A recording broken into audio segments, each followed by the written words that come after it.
legend lives on from the Chippewa on down of the big lake they call Gitchagumi.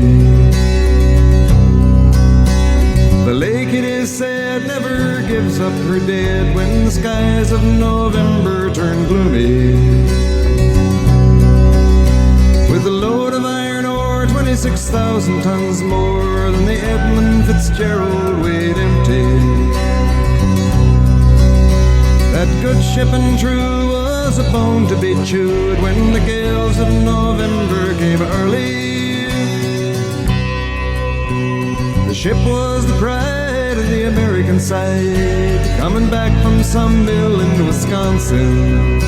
As the big freighters go, it was bigger than most, with a crew and good captain well seasoned, concluding some terms with a couple of steel firms when they left fully loaded for Cleveland.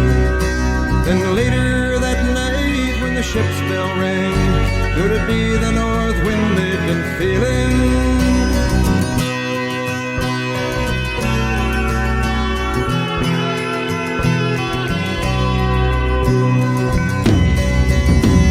The wind in the wires made a tattletale sound, and the wave broke over the railing. And every man knew, as the captain did too, 'twas the witch of November come stealing. The dawn came late and the breakfast had to wait when the gales of November came slashing. When afternoon came, it was freezing rain in the face of a hurricane west wind.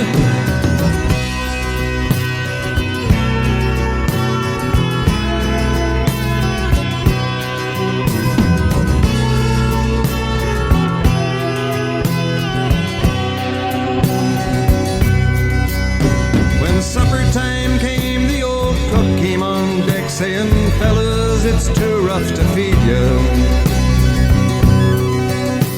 At 7 p.m. a main hatchway caved in. He said, "Fellas, it's been good to know ya." The captain wired in, he had water coming in, and the good ship and crew was in peril. And later that night when his lights went out of sight, came the wreck of the Edmund Fitzgerald.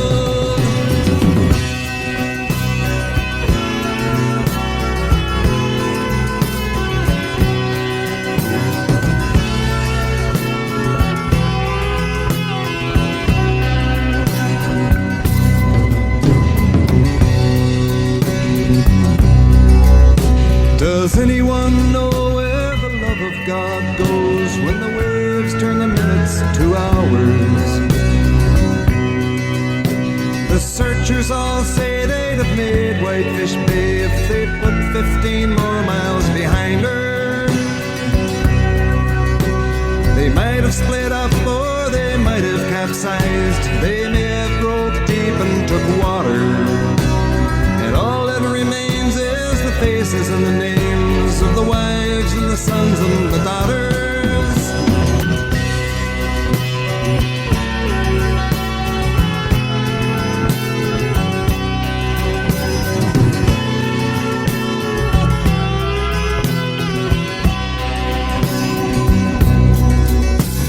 Lake Huron rolls, Superior sings in the rooms of her ice water mansion.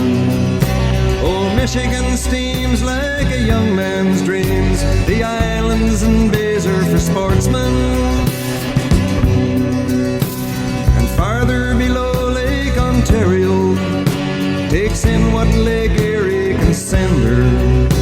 And the iron boats go, as the mariners all know, with the gales of November remembered.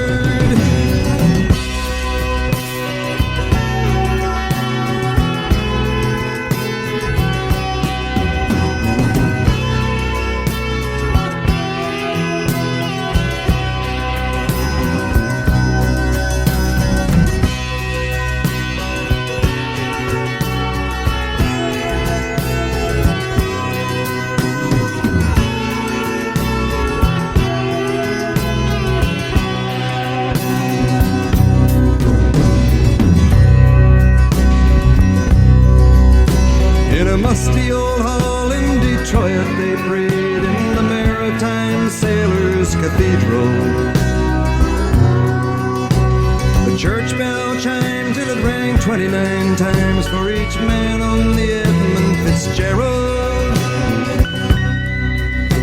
And the legend lives on from the Chippewa down of the big lake they call Gitchagumi. Superior, they said, never gives up her dead when the gales of November come early.